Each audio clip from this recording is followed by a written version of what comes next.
Hello, welcome back to the MeasureSquare commercial tutorials.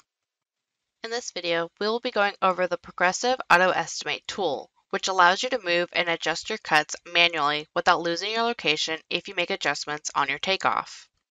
This tool can come in handy if you have some oddly shaped cuts that you may want to have separated or cuts that you want to have together on the cut sheet. First, make sure your auto estimate function is on because this will update the quantities in real time as you move and make adjustments to the cuts. To check, click on the drop-down arrow next to the gear icon in the estimate section and make sure that there's a check mark next to auto estimate. Make sure to not click the estimate icon because this will reset all cuts that you've adjusted. To start, I will pull up my cut sheet from the bottom. Next, I'll start moving the cuts to my desired location. In this example, I'll move this small piece from the storage away from the waiting room piece to leave a little gap between the two pieces. Now you can see the sizes went from 27 foot and 3 inches to 28.11.